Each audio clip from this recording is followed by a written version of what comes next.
All right, thank you very much, everybody. Welcome. This talk is part of our Sabah Society's program. And as you know, or if you don't know, Sabah Society was set up, right, 60 years ago, actually. It's probably the oldest NGO in Sabah, mainly to promote Sabah, to talk, promote the history, and also the wildlife, the insects, and also get to know Sabah better. So we're very, very happy to welcome June here to give us a talk this evening. And we will have the rest of our people on stage, in the room here, as well as online. So thank you very much. I will leave it over. Thank you so much. Okay, hello. Anyway, good evening, everyone. Can you hear me? Yes. Okay, so anyway, I was supposed to invite Dr. Heng here for some introductions, but he's already done it. Let's see, we have some 46 participants now. All right, and I believe many of the participants are not Sabah Society members. Okay, so it's appropriate that Dr. Heng has given an introduction of Sabah Society, but in case you want to find out more, just Google Sabah Society. And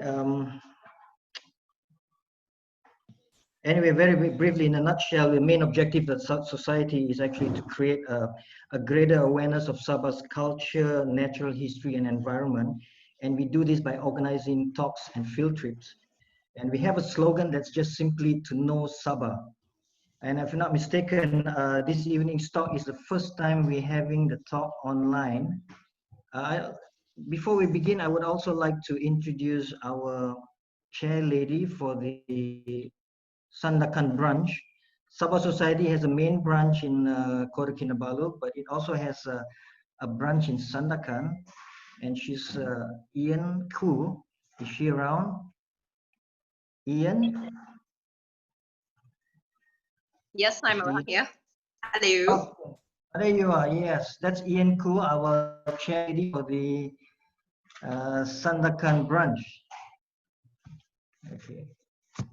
Yes. Hello, everyone. Okay. All right. So anyway, this evening I have the honor of introducing our speaker, which is June Corpuz, and June and I are actually quite closely related, but that's another story. And I'm not sure why she's called June, but she's actually born in September. June's talk this evening is based on a book of the same title, and that is The Reflections of a Curious Victorian Lady in North Borneo, the short stories of Ada Pryor. And this book is soon to be published by the Opus Publications. Okay, and June is the granddaughter of Pengholo Dominic, and who is sort of the adopted son of William and Ada Pryor. And for those of you who are familiar with the history of William Pryor is known to be the founder of Sandakan. June is originally from Sandakan, but today she resides in the London area. She did her Form 6 or A levels at the LaSalle Secondary School in Kota Kinabalu. So for those of you who are ex-LaSallians like myself, you can be very proud of her accomplishments. She completed her tertiary education in England and decided to remain there, where she has had a very successful career in a bank as a banking professional, spanning some 40 years. She served at several large banks, namely, I think, Citibank, Credit Suisse, Hong Kong Bank, I believe also the Royal Bank of Scotland, if I'm not mistaken. And although she doesn't look like a retiree, June has been retired for about 3 years now. Today, I understand she devotes most of her time to charity and charitable work. Hopefully, some of that will trickle down to me. And over the COVID lockdown, she was also personally involved in making thousands of those protective masks, I believe. She has also established herself as an artist. And as an artist, I think she's actually good enough to con people to buy a lot of her artwork. So she's a very accomplished artist. And some of the artwork in the book is actually done by June herself. And it was her curiosity about her childhood stories that compelled her to research into the heritage of Pryors that eventually formed the basis of this book. So without any further ado, I'd like to invite June to give her talk. All right, June. Okay, yes, let me share my screen.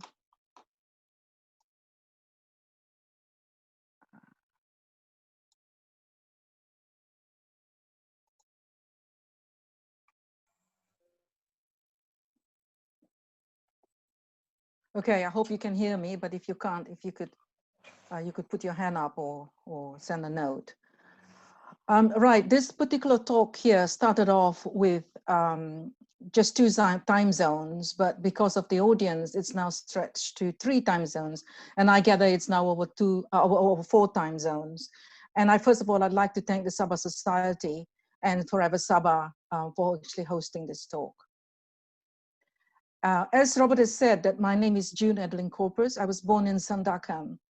And I am the co-author and editor of this particular book, and I've written it together with Mrs Pryer.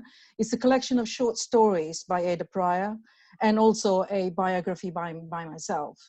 I will go through what I found in the biography, which is actually quite interesting. I'll say a little bit about the short stories, but we'll end this particular talk with a reading that my sister Lala is actually going to do about one of Ada's stories that's actually very little known. Now, you may actually ask why the interest in Ada? And I think if I can boil it down to one word, that is curiosity.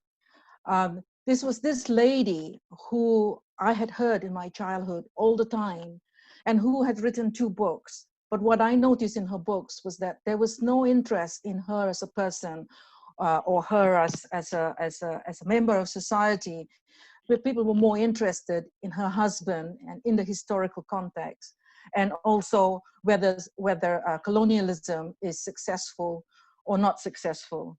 Of course, these days, the word colonialism might not be very popular, but believe you me, I'm not going to present that popular side of colonialism. This is something which is completely different. She was a loyal and dedicated wife to her husband, and that's actually obvious. But what I found was that she was more of that. She was more in her own right. She was an author in her own right.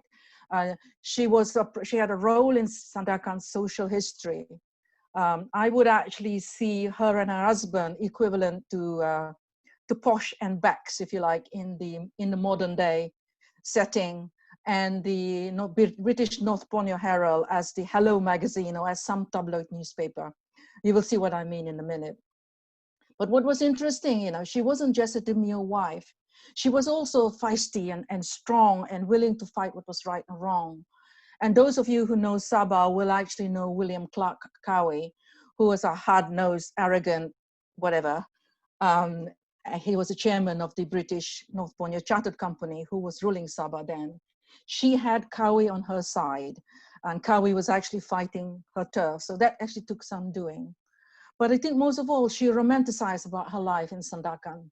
She loved the natives. She writes about them. She wasn't interested in the European community, but in the natives. She romanticized about them, and about in her stories, you could see her describing them, and that was a little bit unusual for a European lady in those days, and even a European lady these days.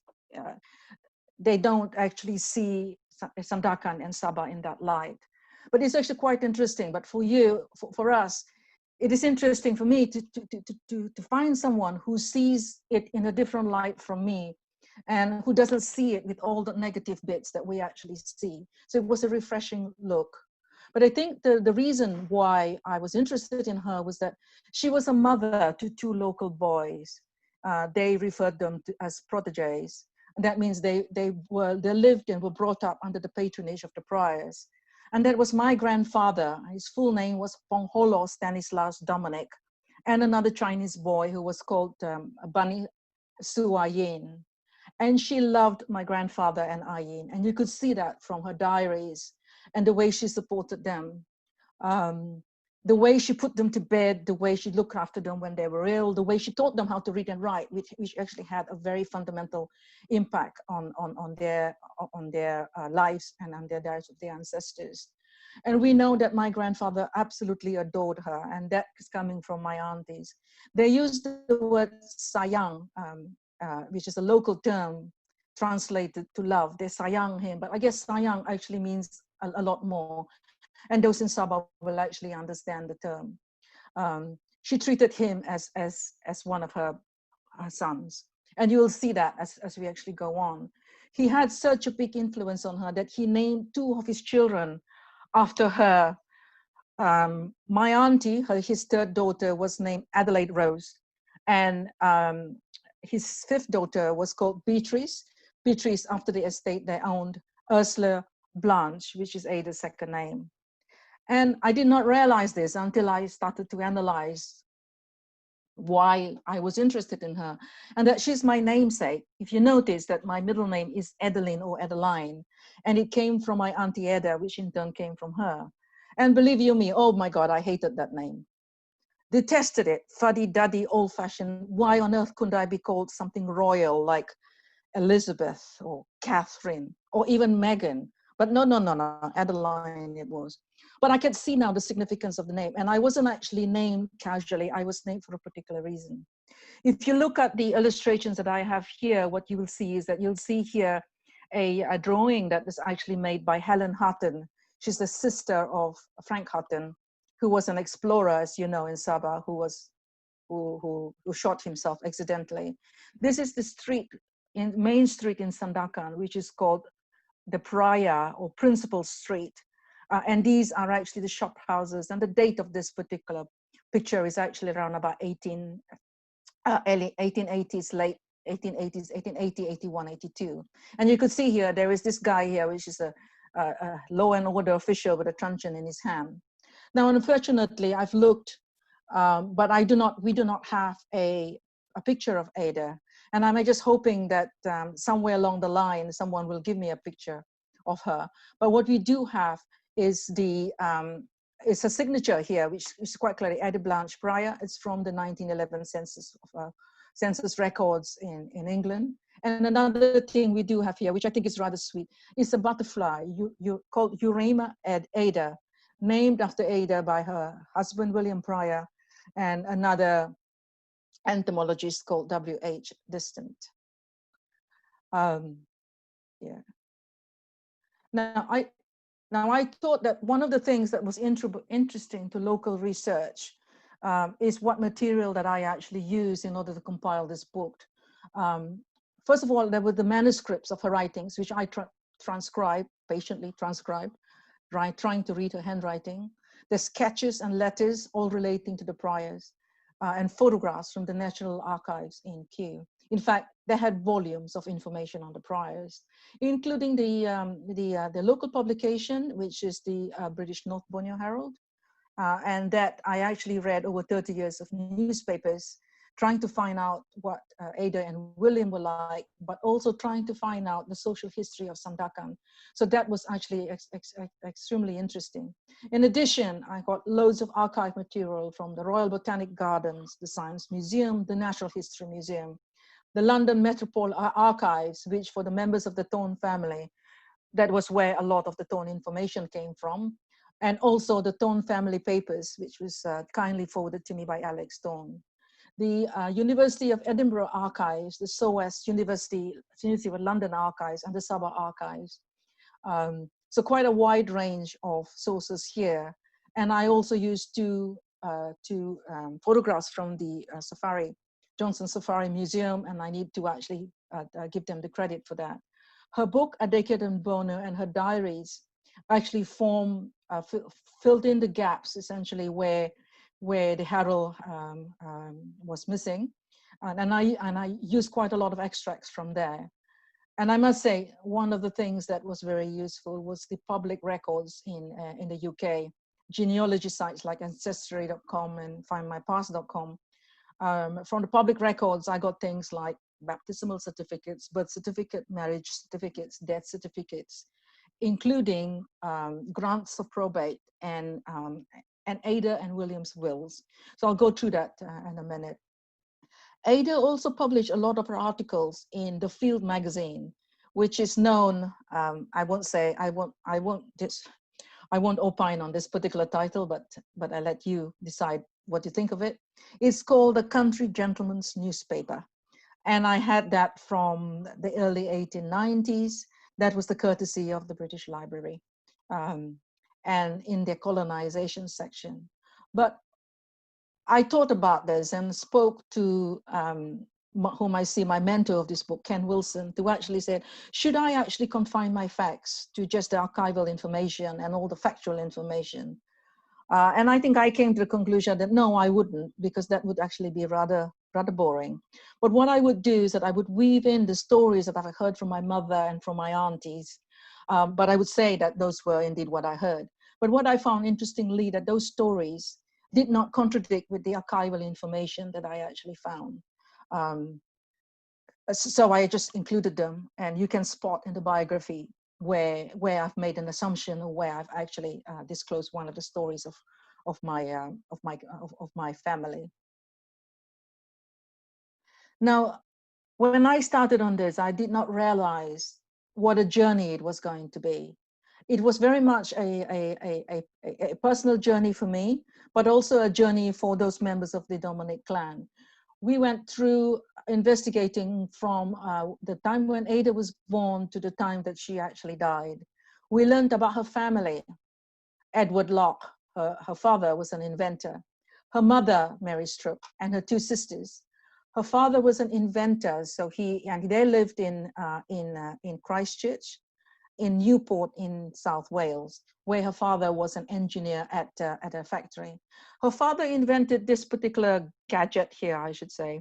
It's a steam turbine engine, and the way it works is that steam gets pumped through this nozzle here, spins the wheel here, and that particular movement is then transmitted through this particular arm. Now, there was never any evidence of a commercial applicability of this particular machine. Which actually probably just shows that not all inventions had a commercial outcome. So the steam engine, the first turbines engine, was actually attributed to Sir Charles Parsons. He patented it in 1884, but the patent of this was 1840. Now, the name that actually kept on coming up as we did the research was the name of Thorns. Throughout Ada's life and even William's life, the Thorn family connections kept on popping up. And it led to a natural course that we actually investigated exactly what the connection was. Particularly, so Mary was the first cousin of the Thorn brothers, Augustus Thorn, Joseph Thorn, and Cornelius Thorn. They were merchants in tea and silk in Shanghai. And in fact, William Pryor's first role or first job in the Far East was as a clerk, as a bookkeeper at Thorn Brothers, and he was there for 12 years. And the other connection, the reason why William probably got that assignment was because his sister, Isabel Pryor, married Joseph Thorn, and that was the connection. And their children actually featured throughout Ada's life. And Augustus Thorn featured in Sandakan, which you'll see later on. The children of Joseph and Isabel Thorn featured at the end of Ada's life, which again, I'll actually go through. The other thing we found out that, and I won't tell you much, so what I've done is that I've only picked certain bits of the discovery here, because I really do want you to read the book. And this is one that I'll just entice you. We found out something about the courtship of William and Ada. And all I can say about that it was actually unconventional, and it involved the Thorns as well. It was, however, a loving and caring relationship. So I'll tell you the end, but I won't actually tell you the beginning, so to speak. So the other life, the other thing about what we discovered was her life in Sandakan. And she was the member of the elite, mainly white European community. She was, as they call it, a mem meaning the mistress of a house and a parent. But we also found out a lot about Sandakan social history in that time, and the social calendar that was led in Sandakan. The parties they went to, the celebrations they went to, which celebrations actually included Chinese New Year, it included Christmas and New Year, it included parties, it included flower shows, it includes sporting events, and of course, it included, quite unexpectedly, and I didn't know this, was racing. They were avid race goers, and there was a racecourse estate on, a racecourse on the Pryor's estate. The other thing that we found out here was how the Pryors were connected to Mat Saleh. And this again is of local interest. Now, Mat Saleh was a notorious rebel against the British rule. To the British, he was a looter, a killer. He pillaged and he burnt and he torched. And he was an outlaw. But to the natives, he was actually a local hero. He was the first, I think, and maybe even the only to actually, in fact, no, he was the first to begin the process of self-rule in Sabah. And he is indeed a local hero to the locals. And to me too, he's actually a local hero. I actually leave you with which one you decide to believe that he is. Now, interestingly, that people use the word Mat Saleh now to describe a Caucasian person. And effectively, my husband, I have a Caucasian family. My husband is a Mat Saleh, and my daughter is a Mat Saleh as well. Yeah, and you can think what the connotations are of that particular name. We also found out a lot about Ada's return to England and the closure of her life. In fact, we are still finding information about her return to England and where she was and what she did. And only last week we found out that she was in a hotel called the Carey Arms Hotel in Barbacoa in Devon. So that's again another line of inquiry that we could actually pursue. As this is an international hosting, what I thought I would do is to actually flash this up for a minute or two. This is an 1899 map of North Borneo. This is North Borneo here. And in relation to the rest of the world, this is where North Borneo is. This is India. This is the Arab Peninsula, Africa, and England is here. Australia, by the way, is off this map, somewhere around here. The location for this particular story is 7,000 miles away from the UK. It's located in this little headland here. It's the Sandakan headland and it surrounds. There'll be a blow up of this in a minute. And this little outlet here is called Sandakan Bay. And what I'd like to show you now is that I actually like to show you where this story actually happened.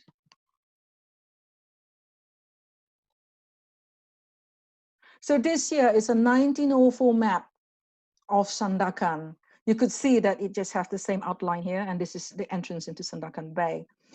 This map was actually found by my fellow researcher, Owe Aranas, very close friend now. And he found it in the National Archives in between a very thick volume of papers. He photographed, so he found it, I photographed it, and Uwe actually enhanced it so well that you can see just about every single number on this particular map here. I wanted to point this out because the Pryors owned the Beatrice estate, which you will see here. This is the Grant 29. They owned all of these, all of these, all of these, all of these, all of these, all the way around here. 767 acres, 2 roods and 20 perches, which was quite an interesting way of measuring it, I thought. Of course, these days it's all decimalized. You don't talk about roods and perches anymore. But interestingly, this particular piece of land was owned jointly by William Pryer and then later on Ada Pryor after William died. And surprisingly, Augustus Thorne. So Augustus Stone was actually quite a big landowner in Sandakan at that time. We know that he never visited, at least there's no evidence that he did. But we know that he actually participated in Sandakan activities in England. But Augustus Stone was an investor. I mean, he invested in everything. He was in Africa, he was in North America, railroads, electricity, South America, and so on. So I do have a list of his investments, by the way, from the London Metropolitan Archives. The Pryors also owned this particular stretch of land here, which I want to point out, which says here 76 acres, etc. This is Grant 29. That really became of significance at some stage at the end of Ada's life. And this little one here, which is a section K, which is in between the Beatrice Road, and those of you who are in Sandakan will know this road. This road goes by the Malay Cemetery, and the Malay Cemetery is still there at the moment, and the main road, which I think is now called Jalan Utara. And I've actually pointed out this area here because it came out in Ada's writings again and again that the Pryors lived from something like 1889 in a place called Bintago Besar. Bintago is the name of a tree, and that indicates that it is a big species of this tree that's located there. We know that because the Herald actually said that they were building a bungalow at the junction of Beatrice and the main road. And it's somewhere in this area. We also know that that's actually walking distance from Ernestina Lane, which is this bit here, and to the race course, which is actually in this area here. But we haven't quite pinpointed it just yet. So local historians in Sandakan, if you do pinpoint where this Bintago Basar is, do let me know, because that again is of historical interest. It so happened that my family now lives in this, somewhere in this area. We have a tiny plot of land, maybe about an acre, in this part of the Beatrice estate, and our address still actually reads the Beatrice estate. Another thing that I wanted to point out was that in 1894, one of these roads, because we know that this is the road that leads to the sea, either this one or this one was actually named Thorn Road after Augustus Thorn. And you see that name keeps on popping up and people keep on wondering, who is this Thorn person? And I think I know who he is. He's Augustus Thorn, and his descendants are actually on the call today. And I specifically asked them to join because his name keeps on popping up. So he has played quite an important role in Ada's life. What I thought I'll do again is to actually superimpose this map here onto a modern Google map. And this again is always special. This is the modern Google map of Sandakan. And you can see the town looks as if it's still in the same place. You could see that there's a population growth in this area here. But you could also see that this part here, which is beyond the road, has been reclaimed. But again, what we has done is to superimpose the boundaries of the Beatrice estate onto this particular map. And you could see how big it is. And this is the current Sunny estate, which is all residential houses. And this little one here, which is actually section K. You'll hear more about that in a minute. So it actually goes from mile 1.5, past that little township, which I should know, but I don't, past the PW department, which is here. And my guess is that the hospital is around here. And then you actually go on to the other areas. And they owned a lot of this land. They leased it to Hakka farmers. They were essentially farmers, they were farmers planting vegetables for the market gardeners, I should actually say. So and the town looks very much the same, and the roads leading out of the town too looks very much the same. But it's not just that. In addition to this land, they also Pryor also managed a number of estates. In 1891, he formed a company on his own called the British North Borneo Development Company. And you can see that name here, if you can see lightly here. And they leased a number of sites. First of all was this area here, all of these, which is marked A. Then is the water park estate on the Baiti or the Sabine rivers. It's also called the Baiti estate. It's also part of Sungai Manila, called Western Javas in those days. And this area here, which is called Kabili Mead, and that's the area where it's part of Sipilok at the moment, and that is where my cousin Robert actually works, I think. It's fairly, again, large sparse of land. The other one that took some time in finding was this little one here, which is C. This, so Mr. Pryor was part of the Long Piasso syndicate that cultivated land in this area here, and it's around the Swan Lumber area. In those estates, they actually grew plantation crops, mainly coffee and Manila hemp. But Pryor also experimented into a wide range of other crops, tapioca, mangoes, including natural rubber and African oil palm. I mentioned the two because natural rubber became one of the main crops in that area in the 19th century.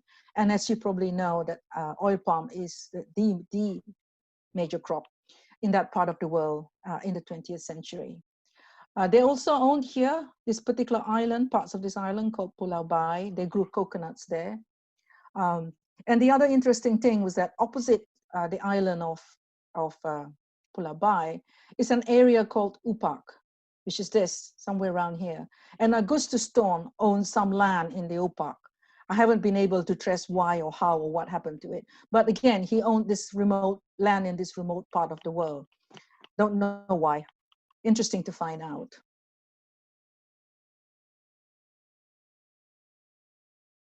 Right, the Pryors and Mat Saleh.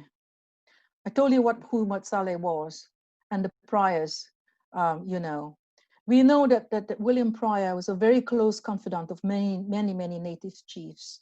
We think he actually spoke Malay and Suluk because how could he then settle the many disputes amongst the native?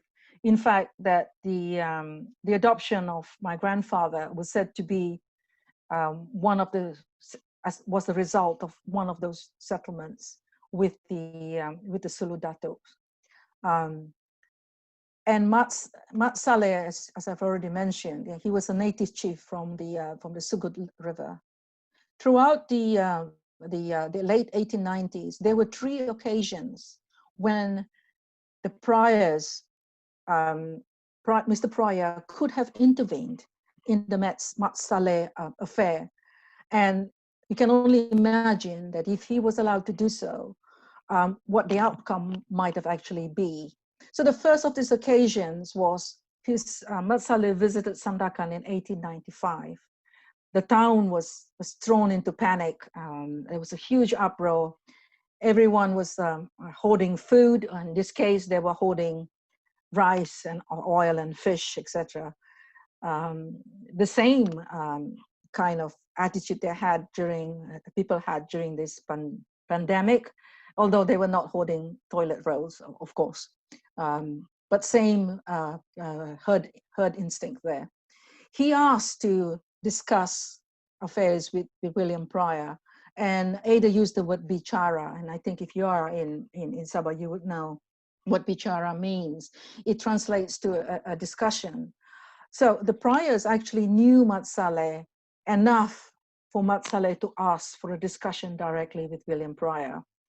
He wanted to voice his grievance to the government or to the colonial administration then. He wanted to actually complain about the poll tax that was imposed and the passes on boats. And he asked for William, I guess, because of William's connection with the native chiefs. And there was another evidence that Pryor actually knew Mat Saleh. And that is actually, there was one bit of evidence in the newspapers where Mat Saleh came. There was a committee meeting to discuss some celebration, and Mat Saleh was the native representative in that particular committee. So they knew one another. However, unfortunately, the Pryors were not in town, but they were on the Baiti estate. And they normally were at the Baiti estate for weeks on end. So the opportunity was actually lost. And then again, in 1896, a follower of Mat Saleh called Panglima Ijau. Panglima is like a title, I guess, either a lord or a sir or something like that. Panglima was a follower of Mat Saleh, and Pryor persuaded him, the Pangila, to give himself up in the hope that he would use Pangilam, the Pangilam, to bring Mat Saleh in, and therefore would have actually avoided the conflict later on. But the local administration charged the Panglima with looting and sentenced him to prison and hard labor. And the hard labor made him very ill. And that actually created yet another grievance that Mat Saleh and his followers had. I think what Ada was particularly sore about was that William was not actually allowed to testify on the behalf of the Panglima. And she called it an indignant breach of faith, and that they wouldn't have persuaded the Panglima to give himself up had they known that the judgment was actually going to be without him. So that was again another loss opportunity for the Pryors to actually intervene. Then lastly, in 1897 at midnight, on 9th of July, Gaia Island was sacked, and Gaia Island was the British settlement. The rebels raided, torched, and looted the settlement because it was they spent years trying to cope with the British rule and trying to appeal, and they got nowhere. So they actually torched that settlement, and they actually captured this particular guy called Frederick Saxby Newbronner. There's a reason for me mentioning it, because there are a number of Newbronners on the call today, and Frederick Saxby Newbronner's son, Walter Newbronner, married one of my aunties. So that's why there's quite a lot of Newbronners in Sandakan today. The damage that he actually caused amounted to, there was 100,000 in those days, which probably included well, could be about, I don't know, 5 to 10 million pounds these days. At that time, the Pryors were in England. That's in July '97. Pryor was actually ill, and he was sent to recuperate in England.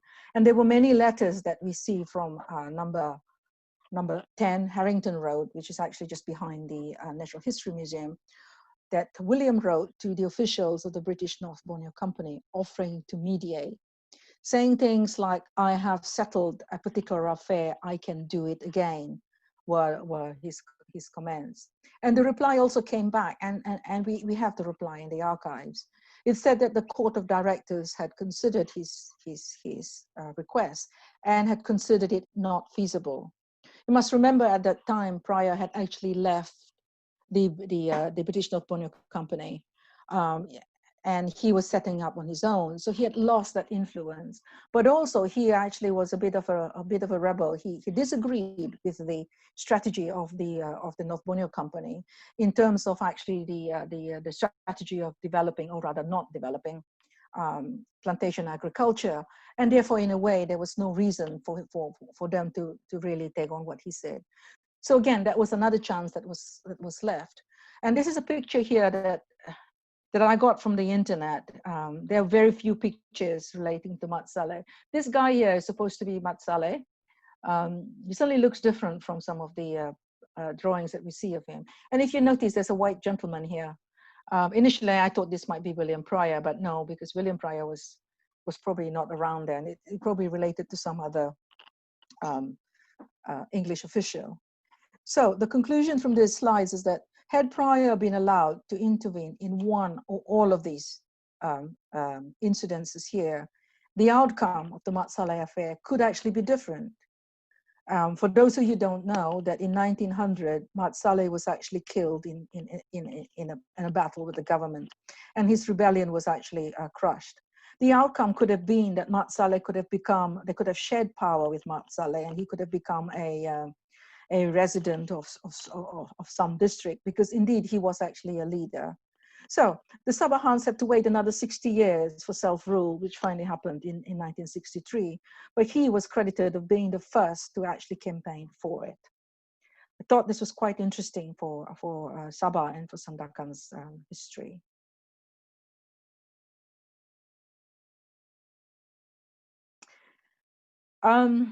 Another topic I wanted to bring up here, the writings of Ada Blanche Pryor. which is actually not very well known. And what I attempted in this particular book is to bring all her writings together in one place, whether I've transcribed them or whether I've used them to actually enhance her biography. And there are three types of writings that she had. First of all, her book and her diary. Her book has actually been published, and it was published first in 1893. And that book was actually a tribute to her husband and a record of European life. At that stage, her husband had just set out on his own. He had resigned from the British North Borneo Company and had set up on his own. So that you can see the book as and he had actually fallen out of favor. You could see the book as an attempt to say, well, as a record of her husband's achievements, of bringing peace to the area and more or less single-handedly, and of actually doing something good for Sandakan, which he actually did, there was no doubt about it, but also an attempt to drum up investors for her husband's new estate.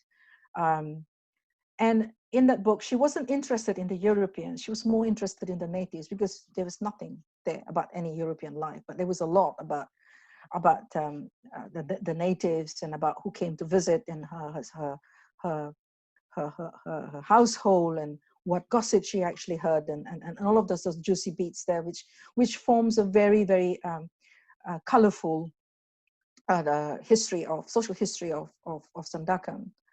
In her diary, Mrs. Pryer in Sabah, which is translated by a preeminent lecturer, or professor, I should say, called Nicholas Starling from Auckland University, it was a record. This is a record of her life from 1893 to 1898 with some gaps in them. In the preface, again, Nicholas Starling was focusing very much on her life in Sandakan.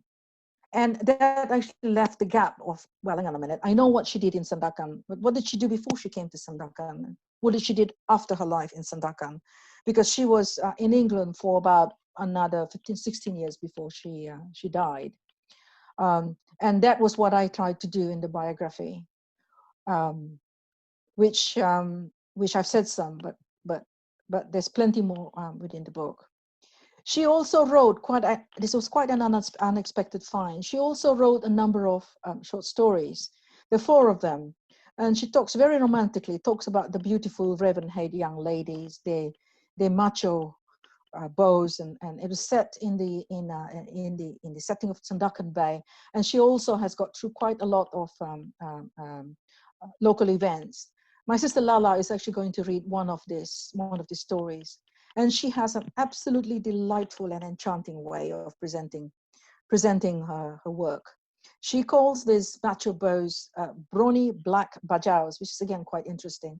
But she captured the characters in Sandakan quite well. And in fact, the amusing thing about this is that I think even in this today modern day, we know some people that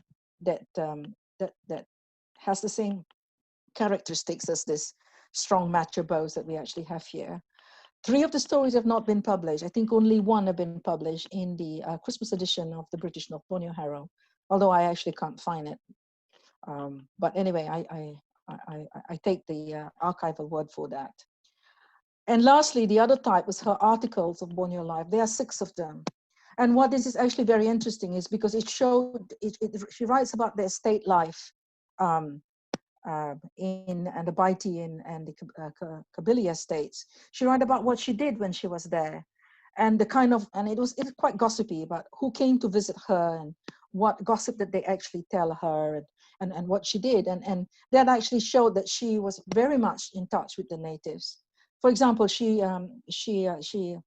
runs a surgery every afternoon where people with minor ailments came to get their medicine. People with damaged foot and insect bites and worms in their tummy and a bit of fever. So they came to actually get the odd castor oil and aspirin from her, and related to her all the gossips that they've actually heard about who ran away with who and what sort of domestic problems her the people around her head. So all of that's actually within these articles. Now, some of these have been published in the Field magazine in the late 19th century in the colonial section, for those of you who are interested. But what I've done, I've actually transcribed the articles from the transcripts and not from the Field magazine. So that's again another interest to actually see how she really described the situation. What you see in the pictures here, I'll go through the art at some stage. These two are Murut, designs from Murut basketware, which I've actually drawn. I've drawn these.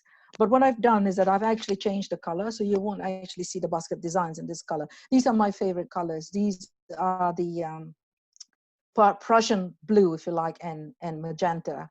And here you could actually see one of Pretyman's pictures, one of watercolors of a river, of a house upstream in Sandakan.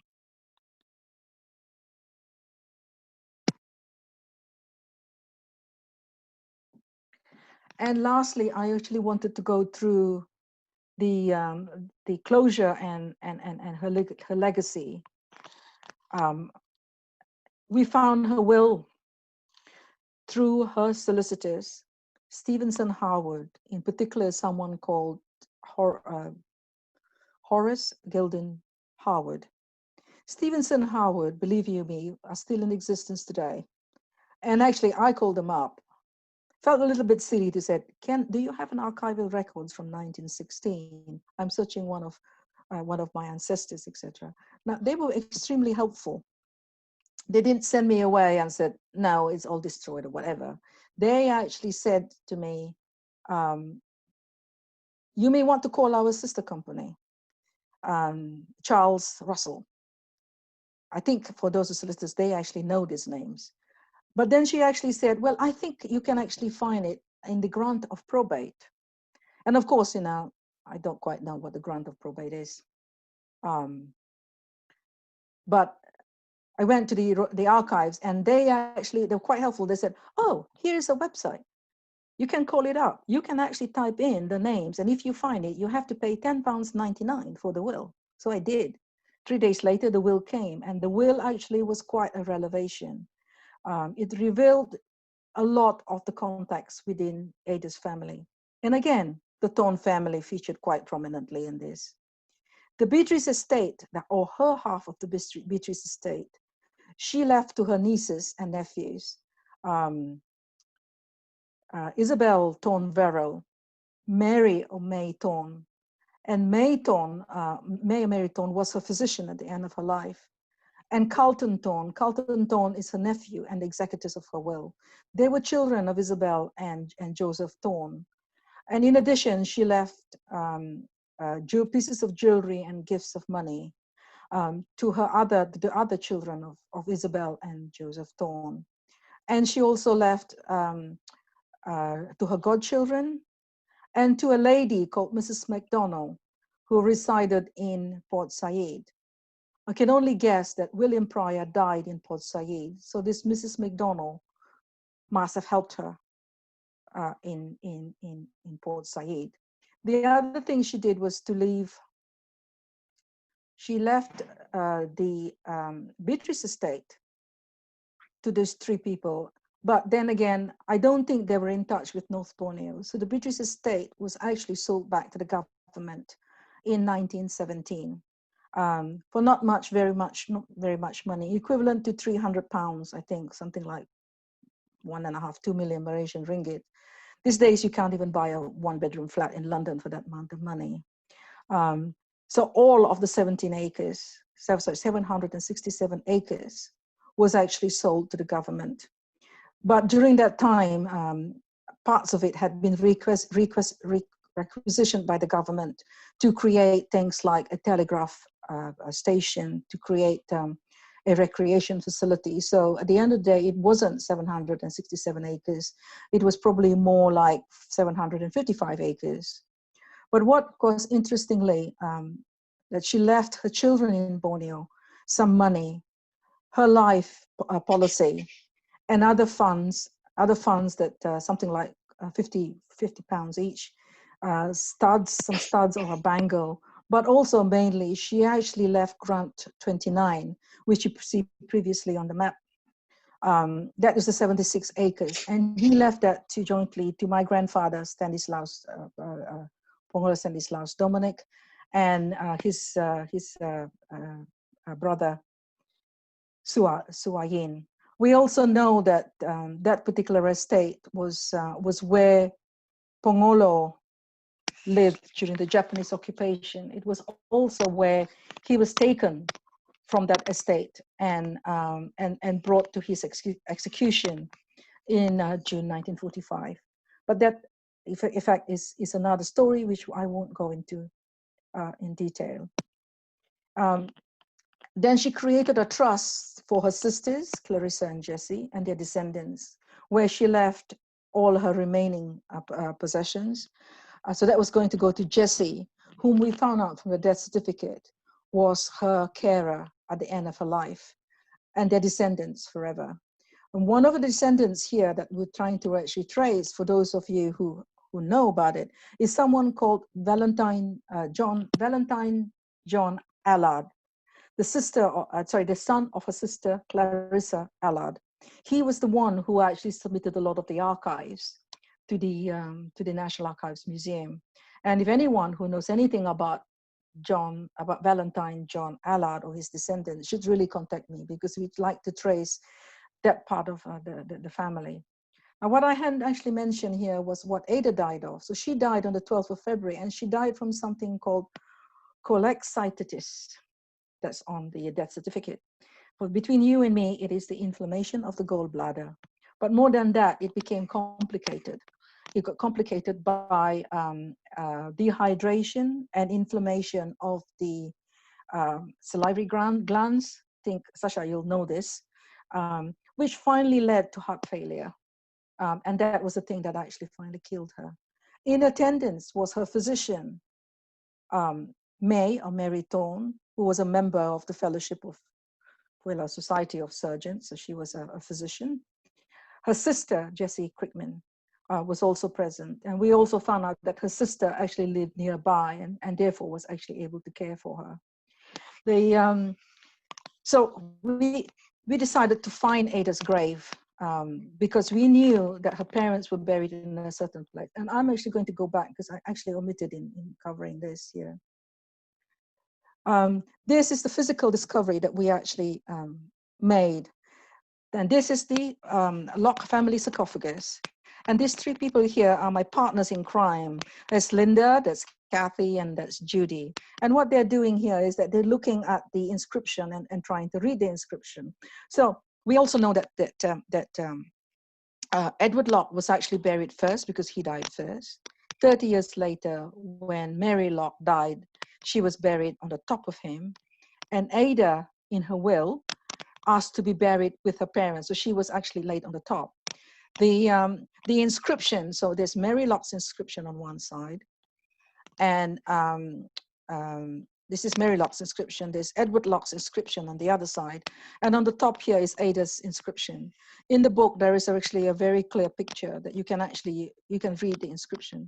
We didn't see the inscription immediately. I think it took us some time. It was finally found by a parish clerk. So it took a series of emails between the parish clerk and myself finding where is Ada buried, because we looked at all the tombstones in this particular cemetery. There were 300 of them basically.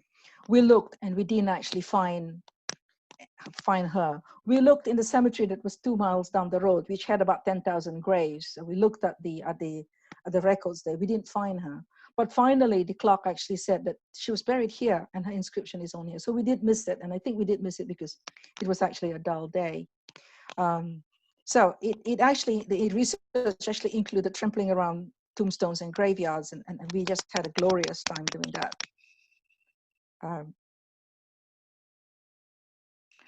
So lastly, I wanted to actually end by going through the legacy that Pongolo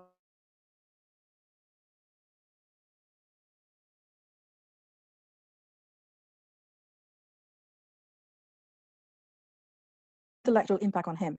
She changed him from being a Muslim boy into a devout Christian. She gave him the values and the behaviors of a Victorian English gentleman. All you could do is to actually just look at the way he's dressed here, which I have a couple of photographs. He wore a jacket, he wore a white shirt, he had a bow tie, and in this particular picture here, he wore cricket whites with a handkerchief in his pocket, and he also wears a hat and actually has a walking stick, and he just looked like a typical colonial English gentleman. But not only that, he actually passed it on to his children here, and they all became partly English, but not quite. My sister Lala had a very apt way of describing. She called them the Victorian Suluks because they were of Suluk in race, but they became very Victorian. I mean, look at this picture here. This could actually be taken in a Victorian nursery. Look at the dresses that they're wearing, these little white dresses. Look at the little sailor suit or romper suit that the little boy is actually carrying. That's my uncle. And look at I think he's carrying a toy here. But I mean, look at this little thing here. They had a rocking horse in their nursery, just like most Victorian children. And I must say that my daughter has a rocking horse in her nursery as well. So that's actually very traditional. And I can remember a lot of things that a lot of practices that we did, that it is even before I came to England, that it never struck me as, why is it so strange, you know, because we were not brought up, we didn't have any English blood. We were not brought as English children, but we got that from Pongolo. One example is the way we celebrate Christmas, because it had all the trappings of an English Christmas, the presents, the roast. And the thing that actually struck me today was we had a Christmas pudding. Every Christmas, we had a Christmas pudding, which was served hot, with hot custard in the hot tropics. And the Dominic clan members still do it today, and they love it. They have it by the bowl of fools.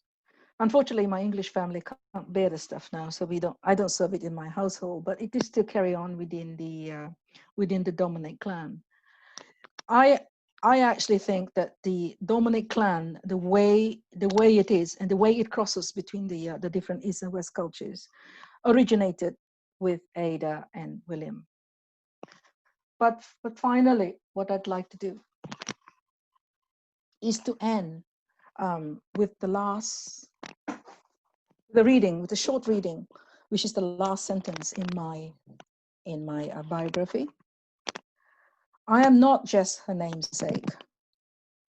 I felt drawn to England because of a subconscious influence, which persuaded me to move here and to explore it with the same intensive inquisitiveness that she did in North Borneo all of those years ago.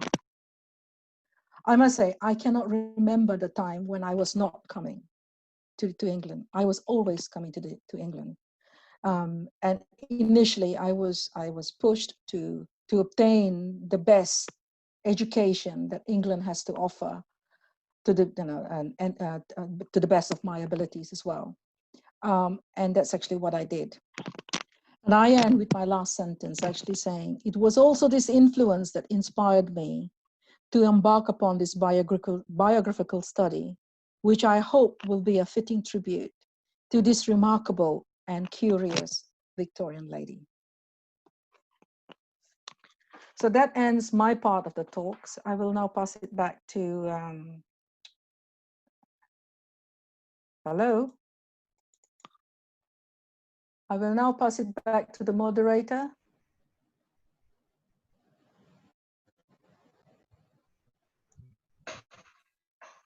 Hello. Hello. Hi, everyone. So are there any questions for June? Okay, we go to the questions after the reading. Yeah, we go to the questions after the Lala's reading. I believe that Lala is going to do a reading. Oh, okay. So let's invite Rosalie Corpuz, who's going to do a quick reading for us from the book. Okay. Over to you, Lala. Yep. How do I get on? One moment. You're on, Lala. Video. Oh, My video. Okay. You can't see you. Just need to switch on your video. How do I switch on my video? Oh goodness. Let me help you. One moment. Thank you. Found it. Found it. Okay. Hello. Yes. I will be reading excerpts from a short story called Three Men and a Maid. It's a love story in a typical Bornean style. It was published in the British North Borneo Herald in the Christmas issue in 1894. And it goes like this. Can you hear me properly? Yes. Yeah. Yes. Okay. Wending her way down from the most pretentious house of the village came a rather tall maiden, her long black hair flowing loosely down her back. Her attire was of the lightest, consisting only of a sarong of the steward or some other equally gay tartan tucked cleverly about her body, beneath her pretty shapely arms, and showing off the roundness of her shoulders to full advantage, ready to take her evening bath. Her hands and feet were small and prettily shaped, her wrists and ankles slender, but the flatness of her nose, her high cheekbones, the size of her mouth, dyed, as were her lips, were the red juice of Syri, and the blackness of her teeth, also discolored by the same cause, prevented her from laying any claim to our Western ideas of beauty.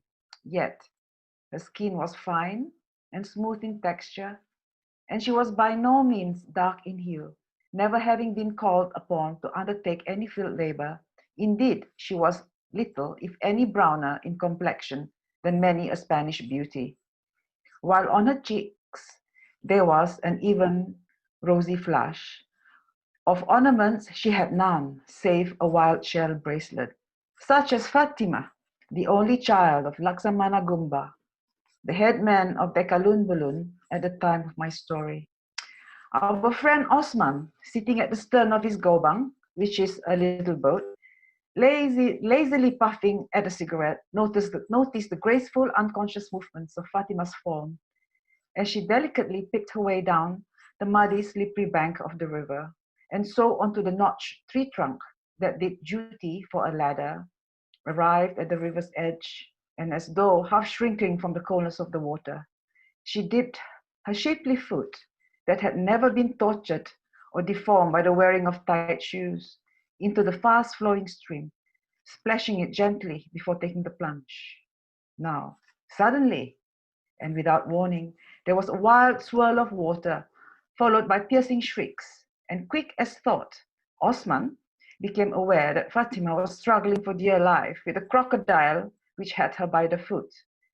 In an instant, the indolent became all action, sprang from his boat, and like a flash of lightning, was beside the struggling girl and the scaly monster which had her in his cruel grip.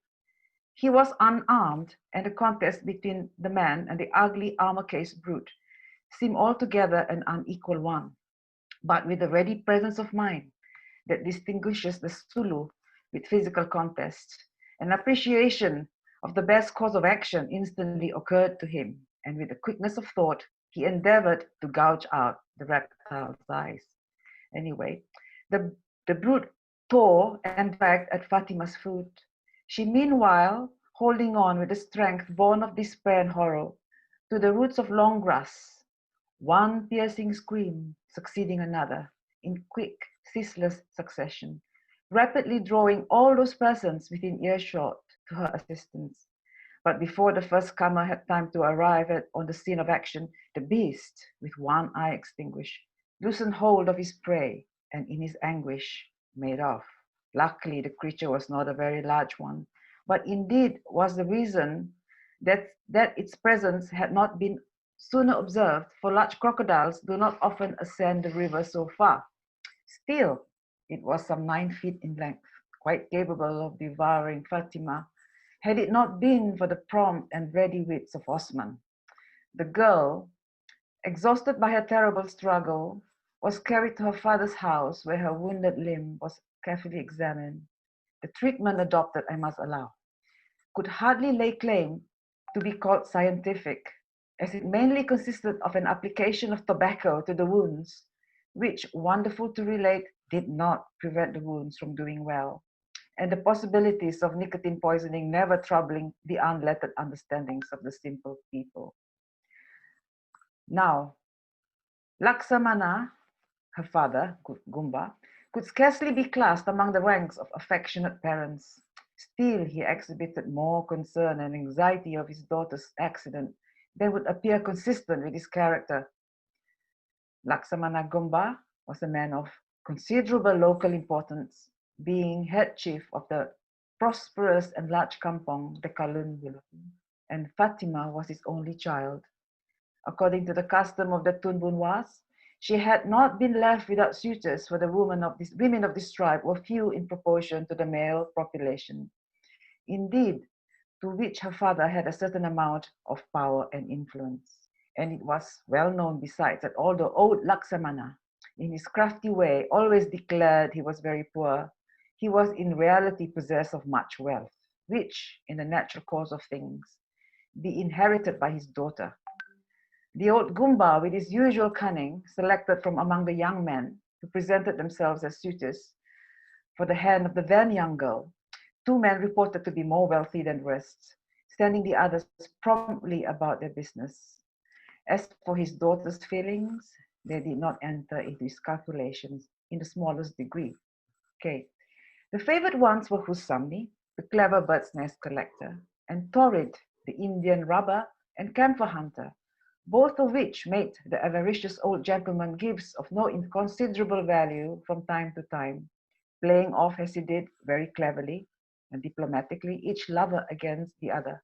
And as this state of things had now been going on for several years in the past, it will be understood why this wizened and sordid old fellow was in no hurry to part with a daughter who was a source of permanent wealth to him. Yet, it came about that although several years beyond marriageable age, Fatima had not been formally betrothed, nor was she specially anxious to leave her home, not being in love with either suitors favored by her father, though if she had a preference, it would have perhaps in favor of Humsani, the bird's nest collector. But this state of Fatima's feelings underwent rapid change at this period, struck by the gallant bearing, the courage and promptness of action on the part of Osman. So unlike the wooden-headedness of the rustics to which she had all her life been accustomed, added to her not unnatural feelings of gratitude for the brave manner in which he had rescued her from the jaws of such terrible death as had recently stared her in the face. She very soon interest in Humsani was lessening, and that in place of it was a growing tender spot in her heart for the gay and sprightly Zulu trader who brought, as it were, an element of the larger outer world into the hitherto prescribed round of village rusticity. The susceptible Osman, on his part, flattered by seeing the interest he had created in Fatima's mind, and by no means blind to the charms of a tall, shapely figure and her wealth of a luxuriant black hair, took an interest in the cure. Neither must it be forgotten that Laksamana was popularly reported to possess such rich stores of gongs, guns, and brasswares of all kinds, which he had hidden away in the forest in spots only known to him. His house also bore evidence of his being a man of substance, for he was the owner of many valuable old jars, some priced at fabulous sums, added to which there were no inconsiderable piles of boxes, red papered and gaily painted, all said to be crammed full of cloth, crockery, glassware, which rarely saw the light of the day. Anyway, that Osman had 2 wives, one in Palawan, the other in Tawi-Tawi, is but a detail. He had comfortably arranged settlements for each, and when he felt inclined, or accident took him anywhere in either of those neighborhoods, no doubt would look them up and see how they were getting on. But these erratic domestic arrangements by no means presented any obstacle to his entertaining honorable intentions towards the fair Fatima of Dekalun Bulun. Thank you. Anyway, I chose that excerpt because it actually reminds me of a very good friend of mine who's exactly like the charming Osman. So there you go. Thank you very much.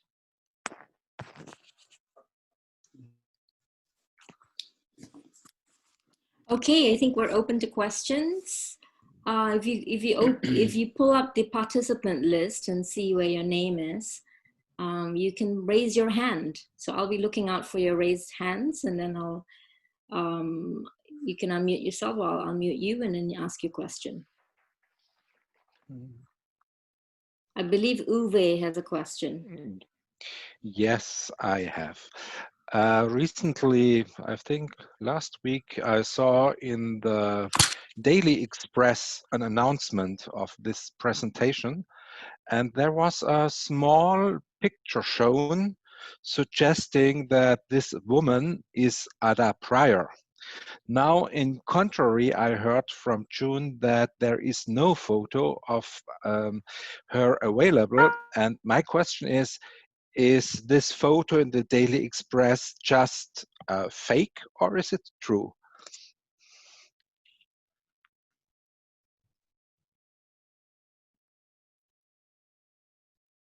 We seem to have lost June. June is muted. Oh, June. Sorry, June. I'm trying to unmute myself.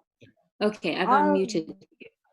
Would be very interesting if I could see the picture. I presume the picture wasn't of me.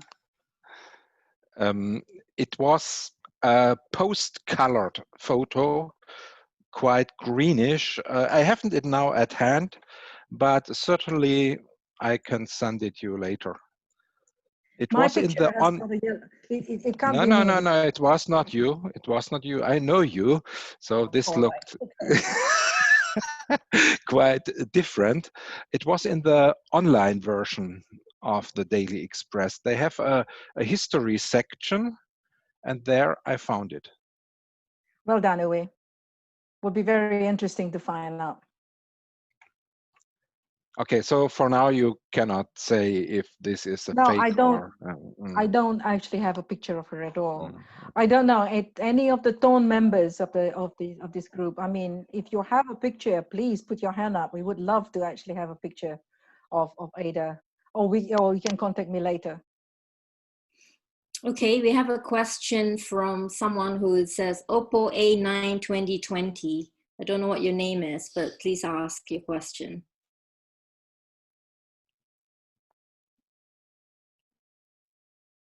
Hello? Okay, we're going to move on to the next hand, which is someone called Kim. Do you want to ask your question, Kim? Hi, hello. June, we've known each other for a very long time. I grew up in Devon, not very far from the Carry Arms Hotel. So I can see a road trip for us coming on there.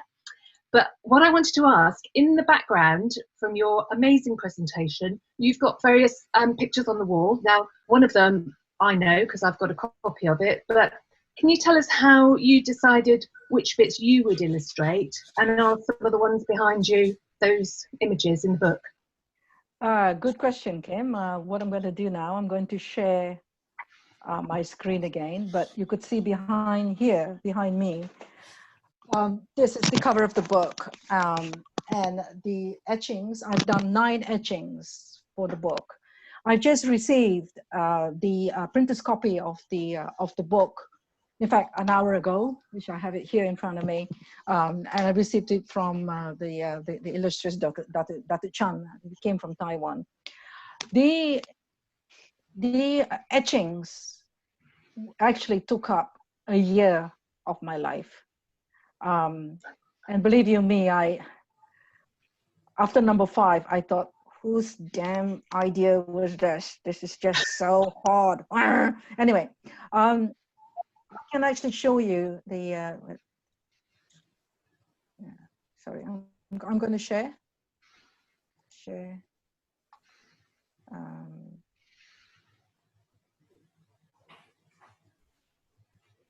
Here, I've actually done a page for the artwork. Now, I've already said about the Murut designs. These are 2 of my favorite, but I did 9 etchings of images of North Borneo in the late 19th and 20th century. And the reason for that was that when I looked at the photographs, it was actually not very well, the resolution wasn't very good, and it wasn't actually the quality that could actually put in a book. So I decided to do etchings, and I told my etching teacher about it. And she said, how many? And I said, 12. And she said, that's going to take you the whole year. And indeed it did, but I decided to do 9 etchings. And the reason why it had to be a number divided by, that's divisible by 3. 3, and the reason why is that I wanted to actually print it in a triptych, i.e. 3 pictures in one. And so, you know, it had to be either 9 or 12. But as you can imagine, it got so hard, so I actually went for the lower number. I actually named the pictures Illapura, Illapura being the name of Sandakan in the time of William. And there's Illapura 1 to Illapura 9. This one that you see here is Illapura 2, and it's the government offices. And many of you will actually recognize this. So what I've done is that I've actually changed the perspective. I've made it closer, and I've put in a lot of tonal variation in it.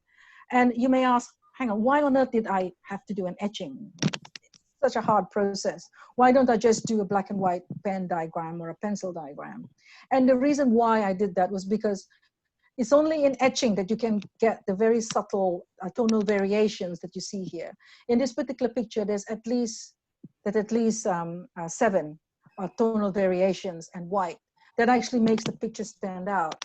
And there's also a lot of cracks and scratches and dots, etc., that were deliberately done in order to actually, you know, get something interesting.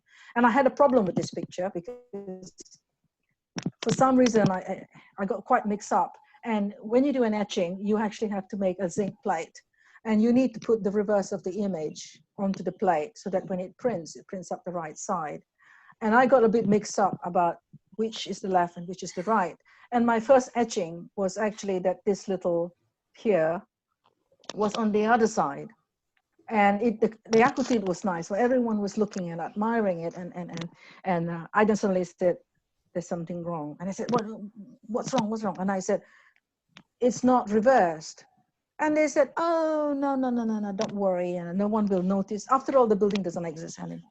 And I said, well, actually I will, and some smart aleck in Sabah will. I went, so I'm actually going to redo it. So I redid it. So there's 1 to 9. This is number 2. This one is another one. In fact, this one is actually one of my favorites because this, I think you all know this picture. This is the White Men Only Club, which is this here.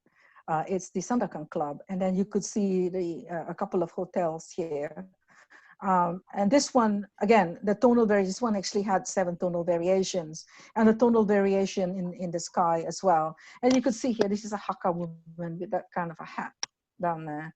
And these look like, and it's quite right, these are a couple of white men in their white suits, etc., who frequent the Sandakan Club. Then the other thing that I used was this here. Within the archives, I actually found more than 16. There was a whole bunch of sketches, both black and white and watercolor sketches of Sandakan in 1880. And they were done by someone called William Pretyman. And William Pretyman, for those who want to know, was the resident of the West Coast, whereas Pryor was the resident of the East Coast. And you could see the date here, 1879. This is a jungle scene. And this photograph was actually taken by Uwe, but it was restored by Ino Sutarman. And Uno was the one who actually discovered this little fire here. So once you restore the picture, you could actually see it in clarity. And there's a little campfire here, and also that eeriness of the forest, which you can actually understand actually happens. So this was actually a very interesting picture. And this one, I mean, this was so beautiful. This is done by Pretyman as well. It's used for gory purposes, I should say. It's a headhunter's parang. But it's so exquisite and so beautiful. I had to find a way of using it. So I've used it in one of her stories, one of her articles, where she referred to a headhunter. So I've used that one, which again is quite delightful. I mean, I'm sorry, it's quite long-winded, but I hope I answered the question. Unfortunately, you asked me about my pet topic. So June, there's a question in the chat. Let's see, it's Oops, where is it? Oh, it's who owned the British Yes. British estate now. Yes. The British estate was given to the government, and then it was actually split up. So it's actually owned by a whole lot of people. Names of different companies actually come up. And again, in Sunny Estate is a residential property. They actually owned by people who, I don't actually know whether Sunny Estate is a leased or a freehold.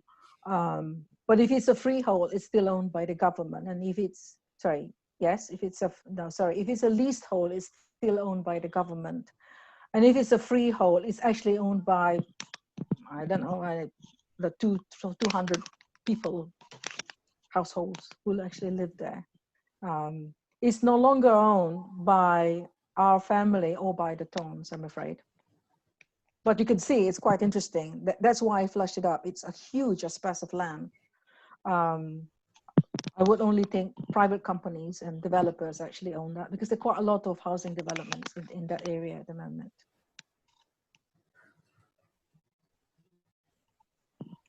Okay, are there any other questions? I see that Dr. Heng has unmuted himself. Is that because he has a question? No, Dr. Heng has left. Ah, Dr. Heng has left the building. Anyone from Sabah Society? I see you all nicely socially distanced there.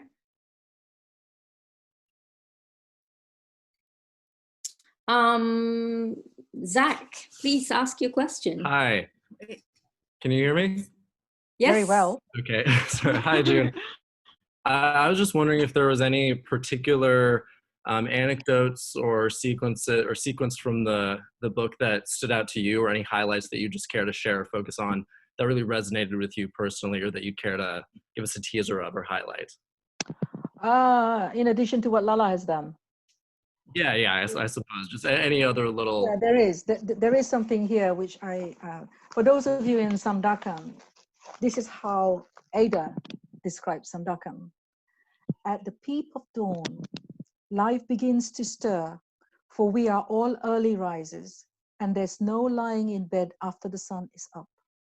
As twilight is of short duration in the evening, so does day burst upon us in like manner, the first streaks of pale light in the eastern sky, being quickly followed by the bright upshooting rays of the glorious sun. The first herald of coming day is the buzzing of a great bumblebee as he sallies forth in quest of his early morning meal, for he loves to seek the sweets from the Turbine, which grows up so luxuriantly over the trellis and arch. But listen, now the gentle-eyed, soft gray-coated Wawa apes are waking up in the forest. First, only one calls to his fellows to the enjoyment of a new day's life, but his song is not long a solo, for his companions within earshot soon reply.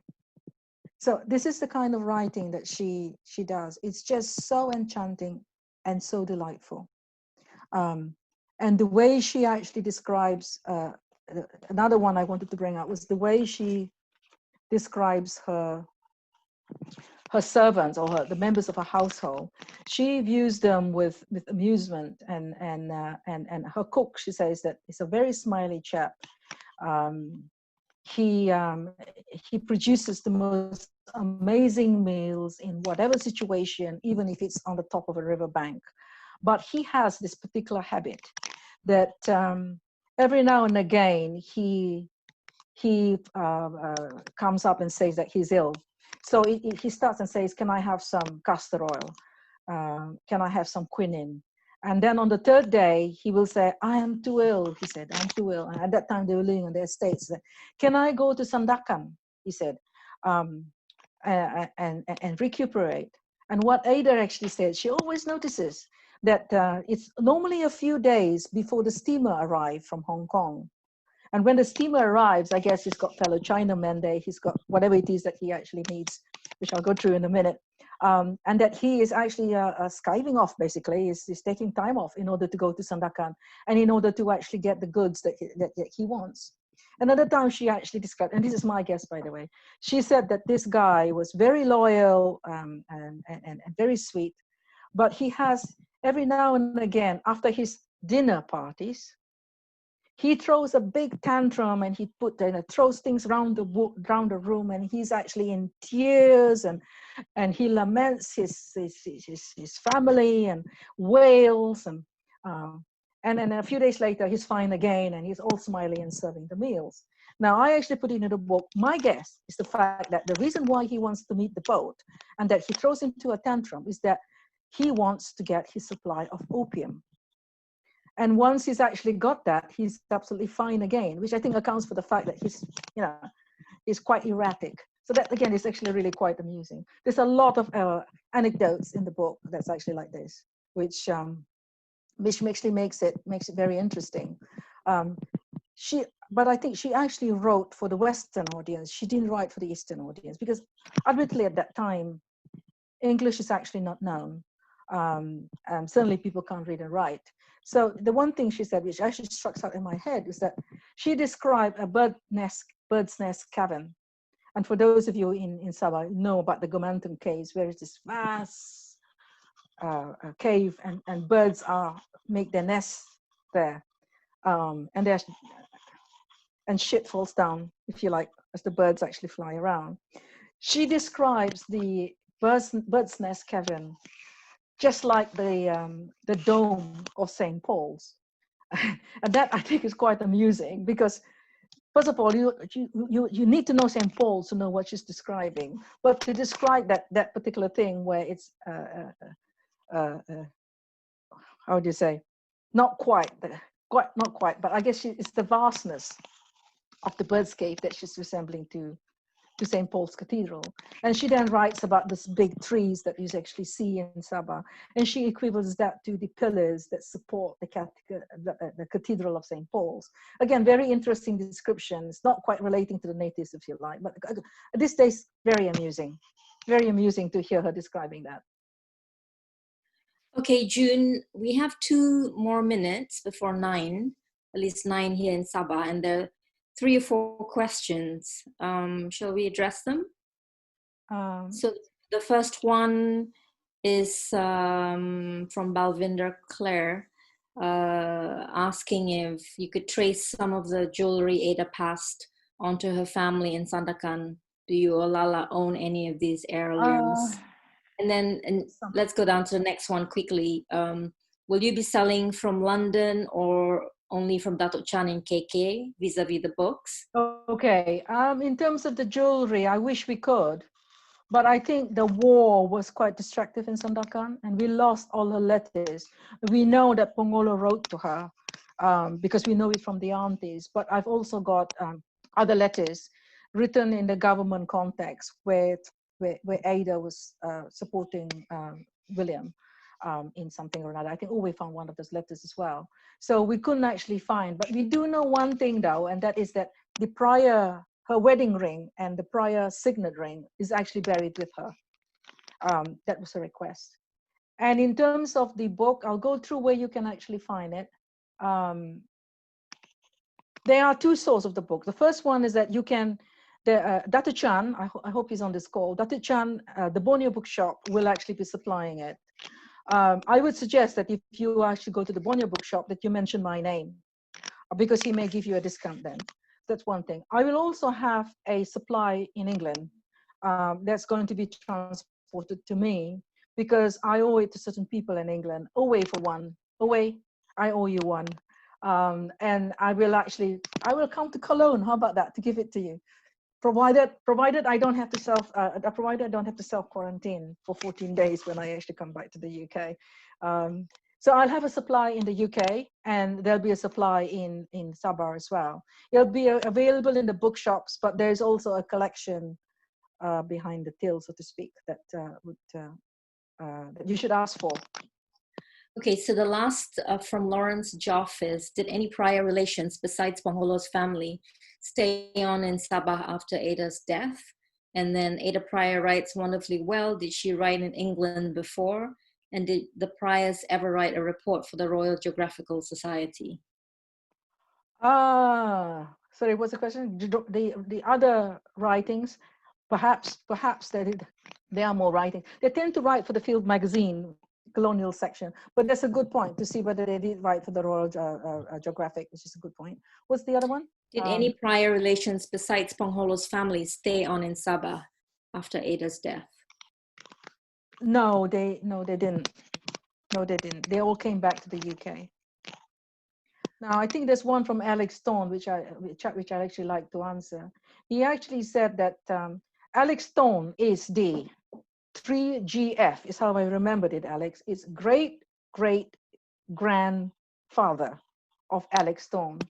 He said that my ancestor connections to North Borneo, we already knew China collections. Yes, Alex, that's actually very interesting because I didn't know either. And not only did we find a collection, because we found a Thorn Road thing in the papers, but it's only after some time that we found that he owned half of 767 acres and lands in Upak. That's very fascinating. Now, we didn't actually pursue that any further, other than the fact that it was actually sold, why, etc. But you do know that Augustus Stone's valuations of his investments, there are reams of the stuff at the London Metropolitan Museum, years and reams of it. That's how I actually knew he was actually a big investor. Okay, I think we're wrapping up. June, I think you have a last slide, and then I'll hand over to Robert to close. Yes, I'll do that. Let me share again.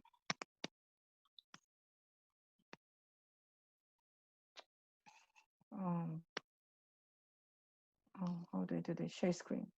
Okay, here we go. I wanted to say that no book is actually done without a team, and I wanted to extend my thanks to the Sabah Society and Forever Sabah for their hosting. And my sister Lala in particular, who is not just the reading, she was the one who started me and started the bug of researching in me. I'd also like to thank Judy, Linda, and Kathy, because they fed me with information and they came me on my trip. And Kathy drove all the way from Reading to Newport and to Cardiff and back again. So I'd like to thank them. There's also Ken that I'd like to thank, because he's Cindy's husband, by the way. He was the one who provided editorial input, but he was the one who actually provided the moral support, because I'd never done something like this in my life. I'm a banker, for Christ's sake. I am not a writer. And therefore, I needed the encouragement to actually get into this. And he was the one who encouraged me. And I moved very quickly from writing an article to writing a book. And there's also Owe and Suhaino, fellow researchers. They were the photographic geniuses behind this book. And I learned many things from Owe, and Owe actually helped me with a lot of the photographs. And also Victor Primus, whom I hope is on this call, from the land department, who provided the information of land boundaries. And most of all, I'd like to thank the illustrious Dr. Chan for taking on this particular project. He was actually quite cute, because when he saw the manuscripts and when he saw the etchings, and he checked that the etchings were original, he got really excited and decided to actually be publishing his book. So I had got him to actually thank too. And lastly, the last slide here. Oh no. Sorry. Share again. My last slide here is where you can actually get the book. I just received today the printer's version, and I'm very pleased with it, Dato. Very high quality. My etchings look just fantastic. It's even better than the original, I would actually say. The book is hardback and in full color, and there's a guide price that I've put on the screen. You can actually either text me, you can email me. Email address is there. You can also contact me on Instagram, and I'll be putting some of the image on Instagram, because I'm not really a Facebook user, I'm more an Instagram user. And you can get it from the Borneo Bookshop, and you know where that is. So anyone interested, just let me know. It's not in print yet. It will be in print in about 2-3 months time. but we are ready to actually take some pre-publication orders at the moment. With that, I think we have gone slightly over, right? But only 5 minutes. Okay, thank you everyone for staying and for sharing. I hope you enjoyed it, and I hope you will actually want to find out more about it.